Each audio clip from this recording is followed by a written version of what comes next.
PMG Taylor. Any suggestions on how to pull yourself up out of a low point in your fiddle journey? Good question. Right now, I don't feel like I'm progressing. It's been to the point that I go back and forth about quitting. Okay, so this is a really good question too, because I think everybody gets to that point.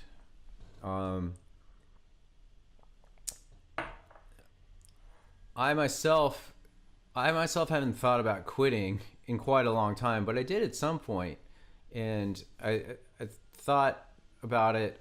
I think when I was a kid, I thought about quitting. After a couple years, I was just like, just wasn't fun, and it sort of, music magically became fun again. I'm grateful for that because I discovered ways to create with music rather than just follow the motions of classical music. Like, I think classical music could be fun and be taught, and I'm interested in teaching it, but I don't have the time and resources right now.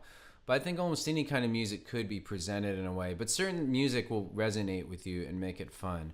So I'm going to do my best to answer your question, the PMG Taylor. I'm just going to call you Taylor. But what if, to really answer the question, I would ask what you are playing. So if you're still watching, let me know what you're playing and what you're working on. But I'm just going to throw out a few blanket ideas, a few general ideas. But basically, you're talking about getting out of a rut, okay? You're in a rut. You're feeling bad about what you're doing. You're feeling like you're not making any progress, that maybe you're just not cut out for this. Maybe you should do a different instrument. I don't know. So it's basically the one-word question for me to remember for later is, what to do when you're in a rut. And so one thing that I constantly go back to, and sorry if this is annoying, but to just connect with a good sound on something, okay? So again, a lot of times people, they stop enjoying it and they feel that they've gotten off track and they're not progressing because they're doing something that's just not sounding good because it's perhaps too advanced.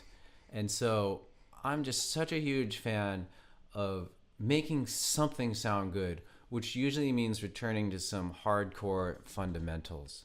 So Taylor, what if, I'm just going to call you Taylor because I'm not going to call you PMG Taylor 1972. So I would say, put on a D drone. I'm just going to do this now. And start with just getting a nice sound on D. Relax your body. I actually need to do this right now. I'm feeling like my stomach's a bit tight. Just noticing. And even the most advanced person watching, you can benefit from, throughout your practice, pausing from whatever hard thing you're doing, getting a nice sound, enjoying how good it sounds, and then seeing if you can feel your body relax and if you can enjoy that. And then slowly work on technique very repetitively, very hypnotically, until it not only sounds good but feels good. And you try to find techniques that are right at your edge, okay? So the circular bowing thing for me, for example, is a great one. Like, I literally sat there and just did. And then for me, I was trying to do, instead of going D to A pulsing, my challenge on my own fiddle journey was trying to do A. I wasn't going to talk about that because it's like, I think, harder, and I wanted to, but basically, so this, instead of dipping down, I would go A,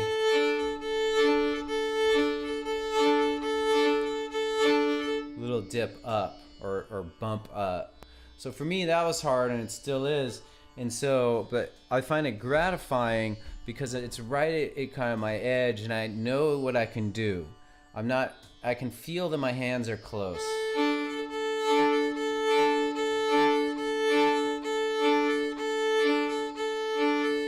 And then I enjoy the process of doing something easier.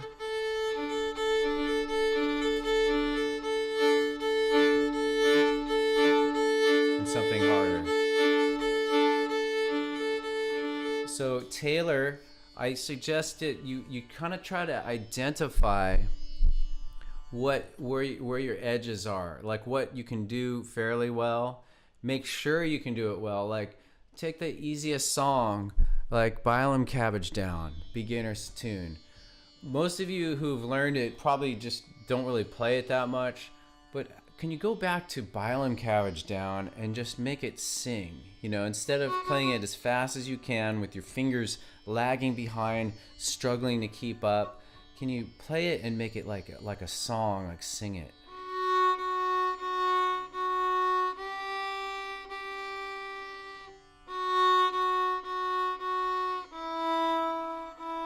I'm not doing anything fancy,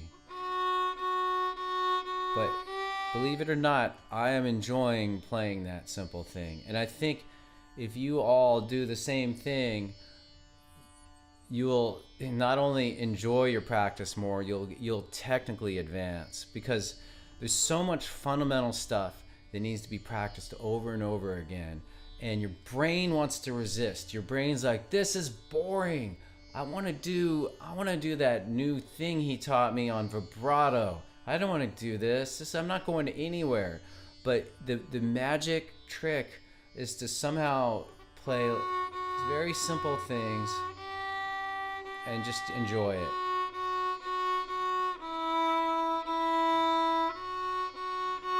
And then progressively do harder things. Find that edge. Maybe you go too far and it's I'm starting to stumble and not sound good, and then go back. Oscillate between the hard and easy. So again, here's a diagram, right? So when you go back to the easy thing, so say Bylum Cabbage Down is your easy thing. But then you're trying to have a variation lesson on Bylum Cabbage Down.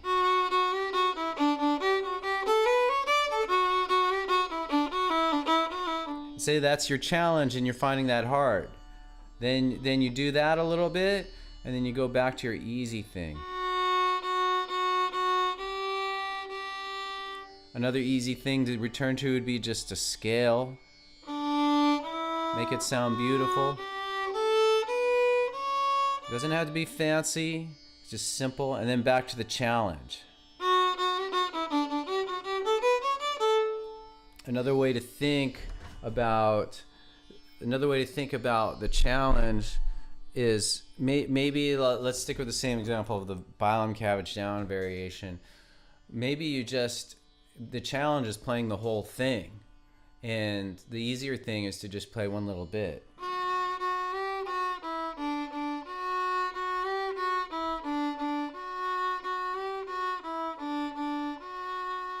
And then you do the next little bit. You see what I'm saying? And then eventually you go back to the challenge, the whole thing.